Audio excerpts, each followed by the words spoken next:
ख्वाब हैं तो मंजिलें हैं, हुनर है तो द सोशल हाउस है। सब्सक्राइब कीजिए और बेल आइकन दबाइए।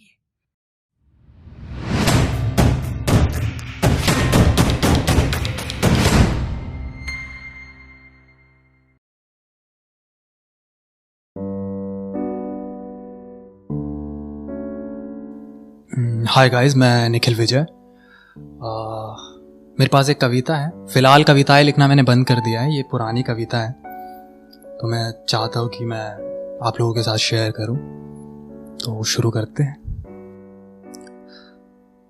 मैं अब तक चुप था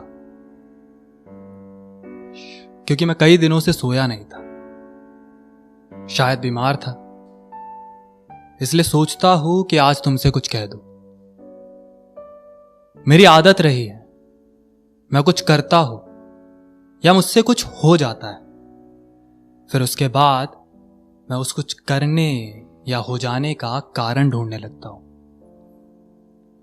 कारण ढूंढना जरूरी सा लगता है ताकि उस कुछ करने या हो जाने से जो थकान पैदा होती है उसे मुझ तक पहुंचने में कोई परेशानी ना हो और मैं उस थकान के साथ आराम से सो सकूं।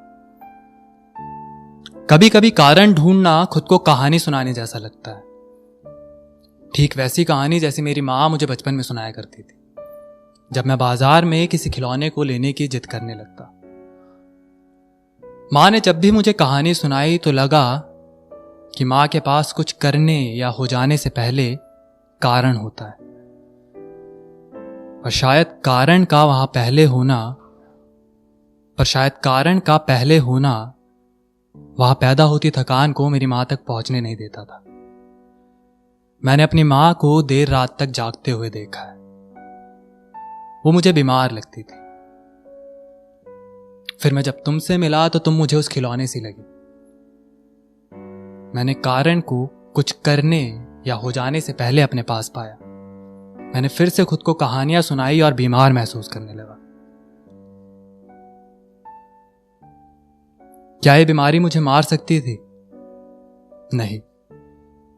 क्या इस बीमारी के साथ मैं जी रहा था? नहीं। मैं सिर्फ चल रहा था। फिर एक दिन रास्ते में उसे देखा। वो उन चलती गाड़ियों के बीच आराम से सोया हुआ था, कुछ करने या हो जाने से पैदा होने वाली थकान के साथ। बहुत ढूंढा पर वहां कारण नजर नहीं आया। फिर लगा कि जैसे मेरा पूरा जीवन कुछ करने या हो जाने और उसके कारण ढूंढने से ही तो बना है।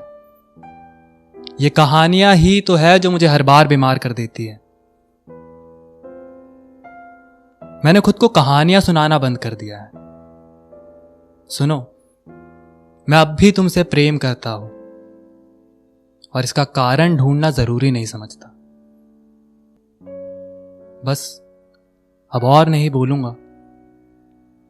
मैं थक गया हूं और शायद मुझे नींद आ रही है। तो आपको पता है कि मेरे साथ next on camera with Ravi पर कौन आ रहा है? रवि, चलो ना यार, मतलब आज तक किसी ने मेरा इंटरव्यू लिया। चलो ना यार, चलते, चलो ना यार, करते। हाँ ब्रो प्लीज, चलो ना।